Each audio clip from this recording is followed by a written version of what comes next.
amené avec moi dans cette série sur le Christ que Paul a connu. Et cette réflexion que j'ai menée, c'était lorsque je suis tombé sur un passage que j'avais souvent lu. Et je suis particulièrement attentif, comme vous le savez, quand l'apôtre Paul nous donne une liste de choses, une liste de qualités, une liste de dons, une liste de fruits, une liste de ministères. Il y a beaucoup de listes chez Paul.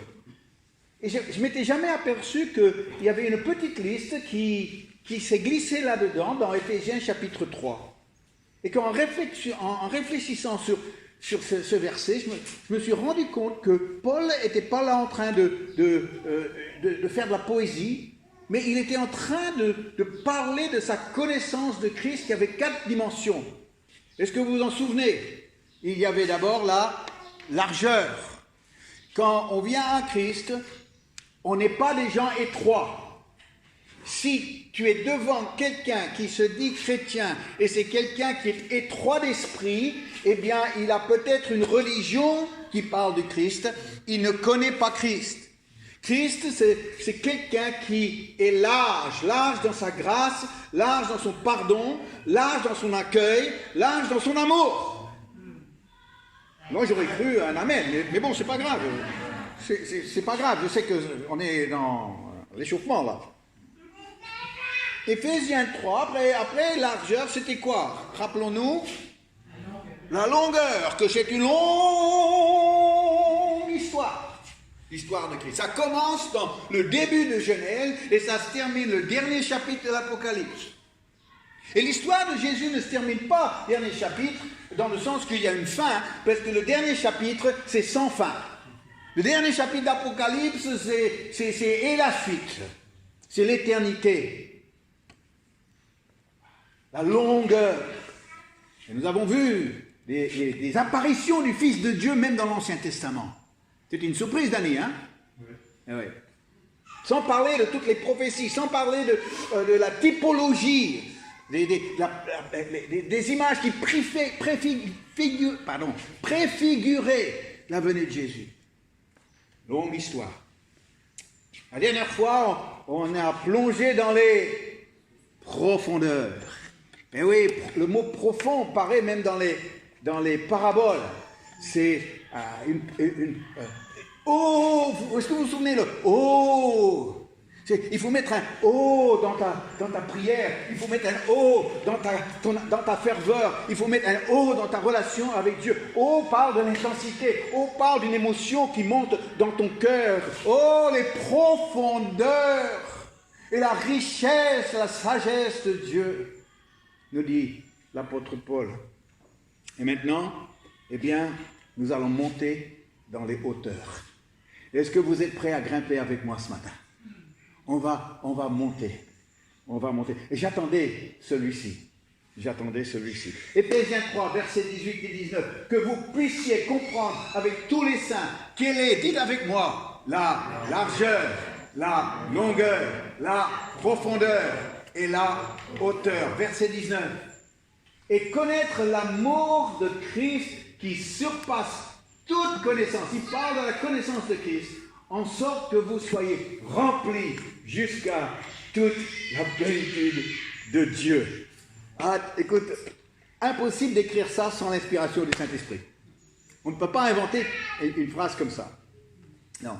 Donc ici, pour la connaissance de Christ, il y a le 4e aspect, maintenant, c'est la hauteur. La connaissance de Christ, c'est beaucoup plus que simplement savoir qu'il est né dans une étable à Bethléem. La connaissance de Christ, c'est plus que simplement de savoir qu'il est mort sur une croix à l'extérieur de Jérusalem. La connaissance de Christ, c'est pas de savoir qu'il a raconté 100 paraboles. La connaissance de Christ, c'est pas de dire il a fait certains miracles. C'est pas de connaître des choses concernant Christ. C'est le connaître. Et de connaître à un niveau de la hauteur à laquelle il a accédé, il a été élevé, il a été exalté suite à son retour au ciel. À un certain moment, Jésus a posé une question à ses disciples. Parce qu'il y avait un problème de la connaissance de Christ. Au dire des hommes, qui suis-je? Jésus a posé la question. Alors, certains pensaient que c'était Élie, peut-être Jean-Baptiste, des prophètes.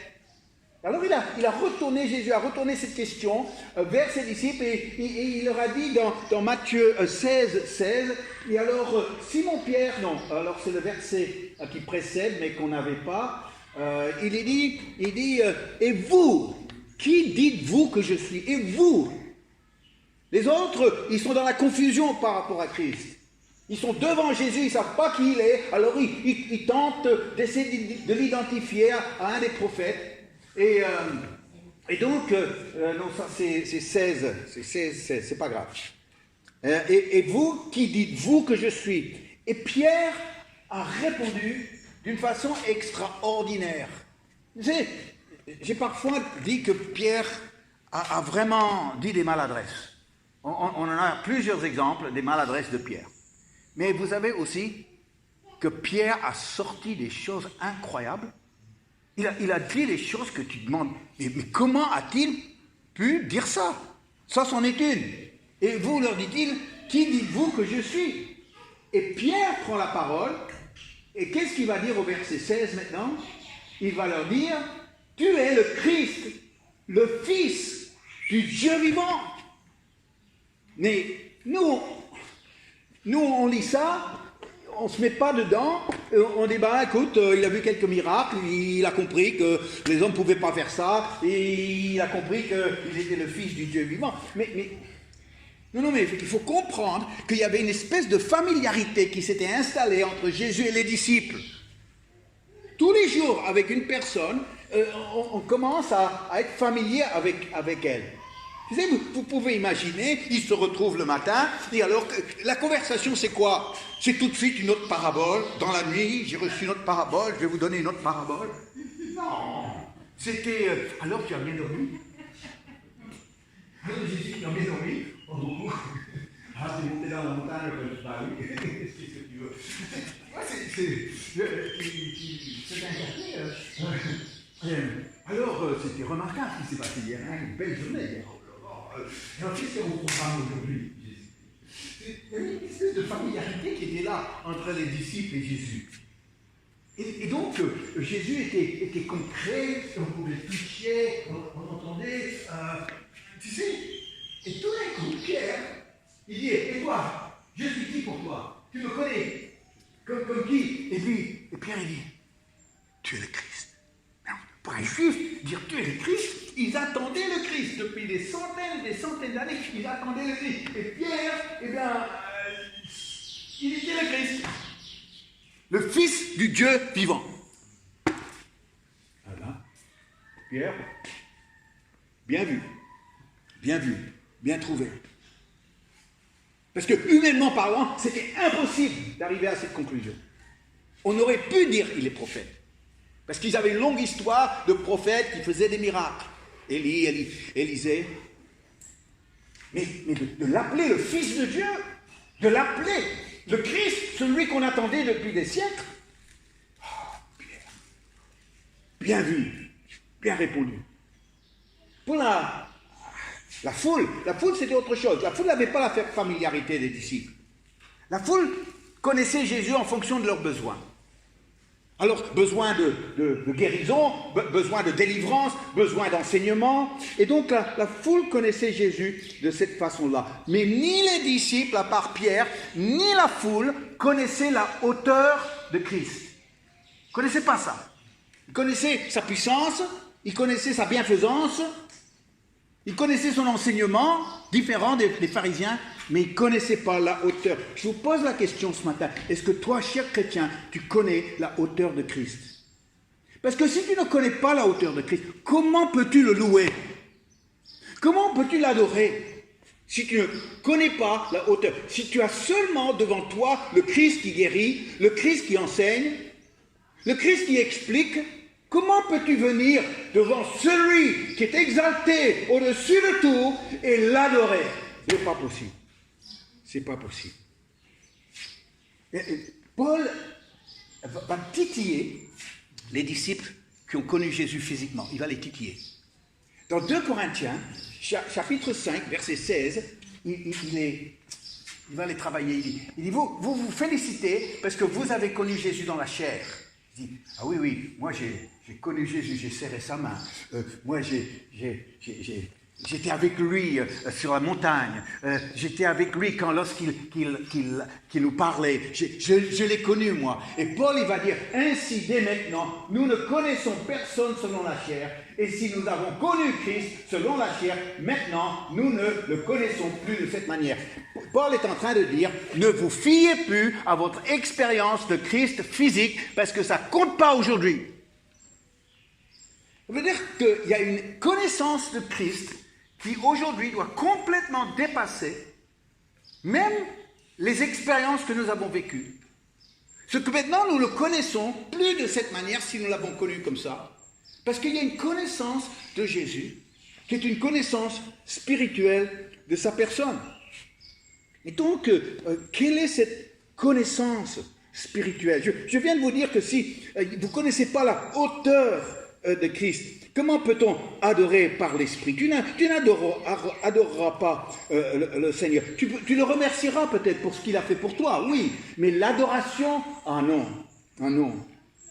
Quand tu parles du ciel, le ciel, ce sera une abstraction pour toi. Ce sera quelque chose qui, on verra bien plus tard quand on y sera, mais aujourd'hui, c'est maintenant qui compte. C'est les années qu'on a ici sur Terre. Il n'y aura aucune attente de le voir face à face. Il n'y aura pas d'attente. Moi, j'ai une attente de le voir face à face. Moi, j'ai une attente de ce jour merveilleux où je vais quitter cette terre et je vais rentrer dans les grandes portes du ciel, les perles, et puis je vais voir. Et dans mes vidéos, mes premières vidéos, ça s'est ressorti à plusieurs reprises. Cette attente de voir Jésus, cette attente de voir le trône, cette attente de voir la gloire. Et puis il y a un de mes amis qui suivait, je ne sais pas s'il continue à suivre les vidéos, et il m'a contacté, il m'a dit, Vincent, tu parles de la mort, tu n'as pas une maladie grave, j'espère. Et je dis non, il n'y a pas une maladie grave. Non, c'est juste une attente. Mais comment peut-on avoir une attente s'il n'y a pas de hauteur de Christ ? Comment peux-tu avoir une perspective de la gloire à venir si ton Christ, il est tellement terre à terre, tellement lié à tes besoins, tellement de familiarité, que tu ne peux pas imaginer ce qui nous attend encore. Est-ce que vous me suivez ce matin ? Un ou deux, c'est bien. Dans ta prière, il n'y aura aucune autorité spirituelle si tu n'as pas la hauteur de Christ. Pourquoi ? Parce que une prière d'autorité est au nom de celui qui a été déclaré vainqueur et qui a un nom reçu, un nom qui est au-dessus de tout nom. Et si tu ne le connais pas, si tu n'as pas la hauteur de Christ, eh bien, comment peux-tu exercer cette autorité qu'il a lui maintenant et qui nous a communiqué en son nom ? Sans la hauteur de Christ, comment peux-tu avoir une nouvelle identité ? Tu vas plutôt parler de ton passé.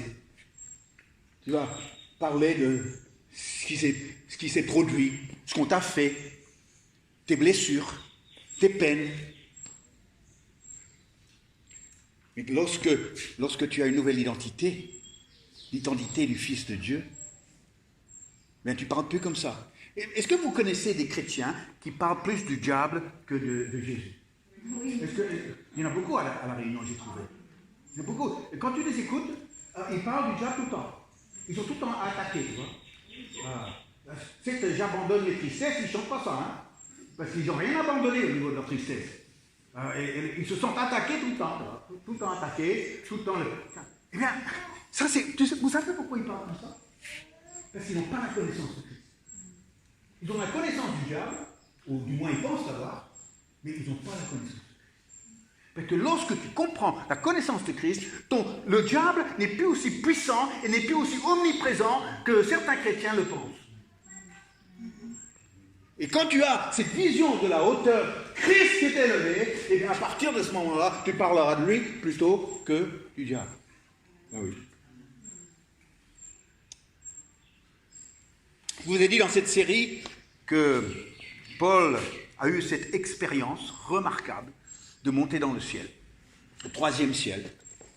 Et que dans 2 Corinthiens 12, versets 2 à 4, il nous en parle. Il parle d'une façon un peu allégorique pour un peu se protéger. Je connais un homme en Christ qui fut, il y a 14 ans, ravi jusqu'au 3e ciel. Si ce fut dans son corps, je ne sais. Si ce fut hors de son corps, je ne sais. Donc il ne maîtrisait pas trop ce qui lui arrivait. Dieu le sait. Je sais que cet homme fut enlevé dans le paradis et qu'il entendit des paroles merveilleuses qu'il n'est pas permis à un homme d'exprimer. Alors qu'a-t-il vu, Paul? Et qu'a-t-il entendu? Et il a vu quelque chose qui a complètement coupé son souffle. Il a été tellement marqué, bouleversé par ce qu'il a vu et ce qu'il a entendu qu'il ne pouvait plus en parler. Il ne pouvait pas en parler, je suis désolé. Oh, vas-y Paul, tu sais, quand même, laisse-nous quelques indices. Vas-y Paul, dis-nous. Allez, de toute façon un jour on le verra aussi nous. Désolé les gars, je ne peux pas. C'était trop... Non. Je m'en suis jamais remis. Non. Ça fait 14 ans que j'ai vécu ça, et ça fait 14 ans que je ne peux pas en parler. Alors, qu'est-ce qu'il a vu? Il a vu la hauteur. Il a vu la gloire. Il a vu le Christ dans toute sa puissance. Il a vu le Christ dans toute sa magnificence, dans sa splendeur, dans sa majesté. Et quand nous lisons ces paroles dans l'Apocalypse, autour du trône, et il loue sainteté, gloire, honneur, puissance. On lit ces mots-là, mais on ne peut pas imaginer ce qu'il y a derrière ces mots, mais derrière ces mots, c'est des choses dont l'être humain aujourd'hui ne peut pas en parler s'il le voit. Est-ce que vous avez fait une expérience comme ça? Quand tu dis oui, Georgia. T'es monté au 3e ciel? Je suis pas montée au 3e ciel, mais il y a eu un songe. J'ai fait un songe. J'ai vu une grande maison très haute et c'était trop haut pour moi. C'était trop haut. Ah, la hauteur. Ah oui. T'as de la chance, toi. Moi, j'ai jamais vu la maison. Écoutez, on apprend que, en Philippiens, on apprend que ce qui s'est passé, l'ascension, Jésus monte, les anges l'enlèvent, il rentre dans la gloire. Vous imaginez un peu le boulevard qui mène au ciel, la foule des deux côtés, et le Fils de Dieu revient. Et j'imagine qu'il monte tout seul, avec les trous dans ses mains, avec la plaie là où la lance va transpercer, et qu'il y a une grande avenue, et il monte l'avenue tout seul. Et la foule des deux côtés, qui l'acclame, qui l'applaudit, qui crie leur joie, qui l'honore, et ils comprennent, ils ont vu, ils ont tout vu. Depuis la balustrade du ciel, ils ont assisté à tout. Et maintenant, le temps est venu d'accueillir le Fils de Dieu dans toute sa gloire. Et il arrive, Jésus, et le Père l'attend. Le Père, dans la parabole du Fils prodigue, court vers le Fils prodigue qui vient, qui revient. Moi, j'imagine le Père qui court. Moi, j'ai un Dieu qui court vers quelqu'un qui vient. Et moi, j'imagine le Père sortir de son trône et commencer à courir vers son Fils. Et comme dans cette histoire, il le prend dans ses bras et le serre, il l'aime. Et une fois qu'il a fini, son cœur éclatant de joie et d'affection, il est maintenant mon Fils. On va monter plus haut. Viens avec moi. Et les deux, Père et Fils, montent plus haut. Et la foule, les anges, les saints, applaudissent. Et le Père et le Fils montent.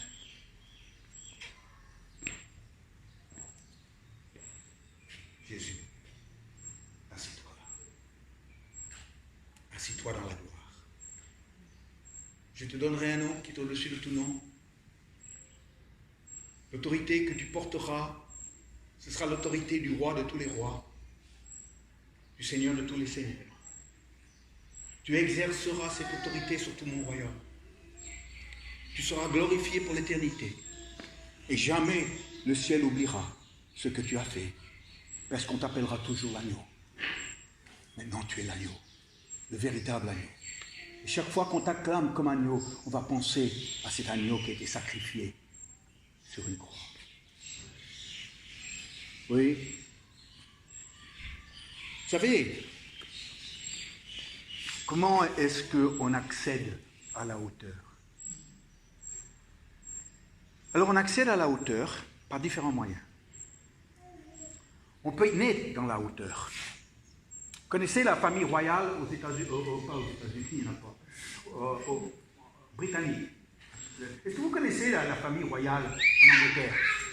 La matriarche s'appelle comment? Élisabeth, la reine Élisabeth, oui. Et elle a eu plusieurs enfants, dont un qui s'appelait Charles. Il avait une femme très célèbre qui est décédée, qui s'appelait Diana, Lady Di. Et ils ont eu 2 fils. L'aîné qui s'appelle William, ça devait être plus dur, hein? William, qui ressemblait beaucoup à sa mère, je trouve. Et puis son jeune frère qui est Harry, je ne sais pas à qui il ressemble celui-là. Bon. Je pose pas trop de questions.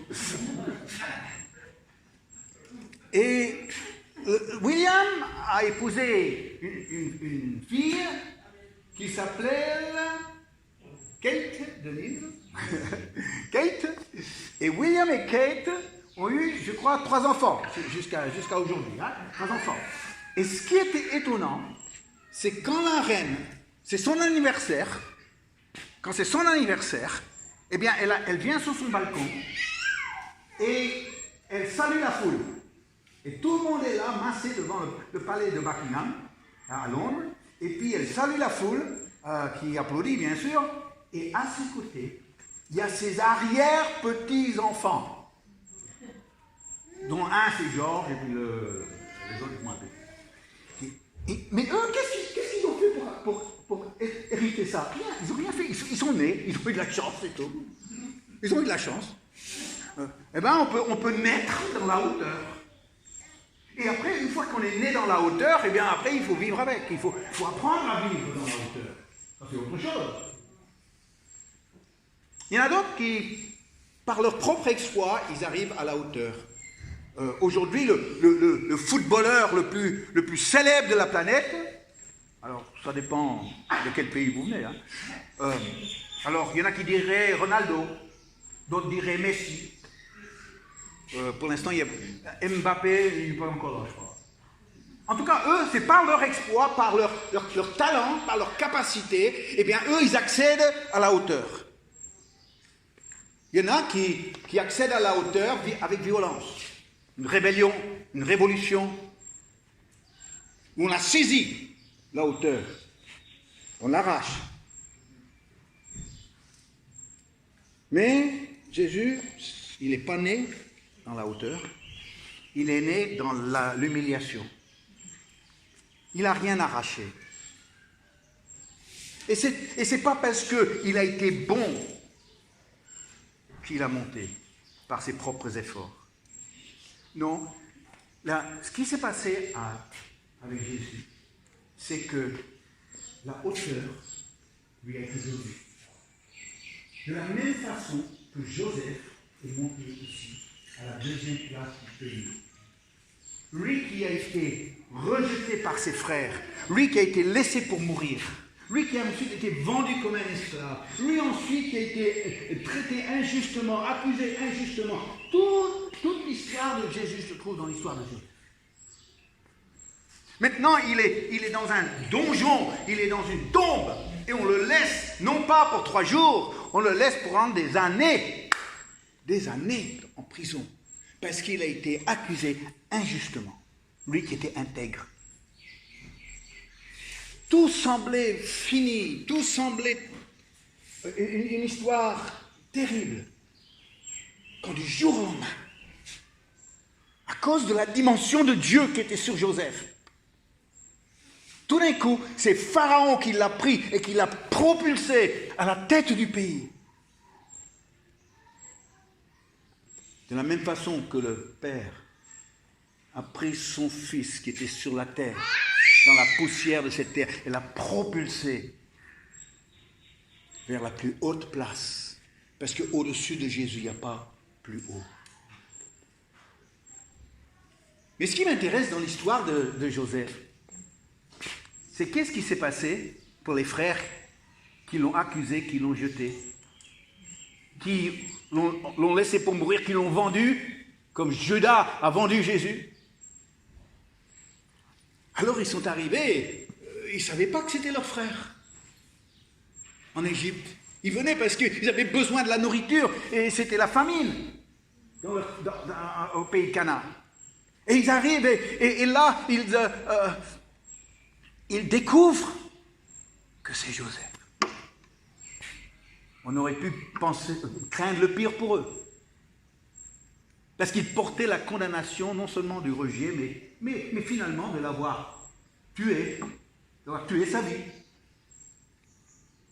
La première chose, c'est qu'ils ont été pardonnés. Et la deuxième chose, c'est parce qu'ils étaient pardonnés, et parce qu'ils étaient le frère de Joseph, ils ont accédé à tous les honneurs. Ils ont eu un territoire en Égypte qui était la meilleure part du pays. Pourquoi? Parce qu'ils étaient les frères de celui qui avait été élevé. Chers amis chrétiens, est-ce que tu es frère de celui qui est élevé? Est-ce que tu es la sœur de celui qui est élevé? Parce que si c'est oui, si la réponse est oui, si parce que tu te montres sérieux dans ta relation, dans ta connaissance de la hauteur de Christ, eh bien, toi, tu seras au bénéfice de tous les honneurs du ciel. Ce boulevard, cette avenue que Jésus a remontée pour regagner le ciel, tu vas connaître cette avenue. Tu vas connaître la foule. Tu vas connaître les honneurs. Et ils vont dire, tu vois ces gens-là? Ces gens-là, ils sont des réunionnais. Ces gens-là, ils ont vécu pour Jésus à l'île de la Réunion. Ils ont vécu pour Jésus dans les années 2020. Et toute la foule applaudira. Bravo, bravo, d'avoir été fidèle, d'avoir tenu bon, d'avoir pu témoigner, remplir votre mission, d'avoir pu servir Dieu avec un cœur honnête. Bravo! Et la Bible dit que le Père descend et vient avec nous. Jésus, j'imagine, il viendra aussi et nous accompagnera. Et il dit, montez, montez, montez, asseyez-vous. Parce que la gloire et les bénédictions spirituelles dans les lieux célestes vous appartiennent maintenant. Alléluia. Chers amis, il y a des belles choses qui nous attendent. Tout simplement parce que Jésus est monté dans les hauteurs. Et lorsque vous le connaissez comme ça, vous ne le connaissez plus par familiarité. Jésus n'est pas un pote. Quand les gens parlent comme ça, je dis, mais c'est pas le Christ que je connais moi. Ah ben Jésus c'est un pote, tu vois. Ah bon, c'est un pote pour toi? Oui, c'est un copain. Oui, moi et Jésus et moi. Je dis, eh ben tu ne le connais pas alors. Ah là, tu ne le connais pas. Parce que ça, c'était ce que les disciples ont connu de Jésus physiquement. Il était un ami. Mais le Jésus qui nous attend aujourd'hui, c'est le Jésus qui a été élevé et exalté. Alléluia. J'aimerais qu'on l'exalte ce matin. J'aimerais qu'on porte notre regard sur lui qui a été élevé. Lui qui a une gloire que l'être humain ne peut pas imaginer. Que l'être humain ne peut pas même contempler. Mais qu'un jour on la verra, cette gloire. Je vous invite à vous lever à votre place.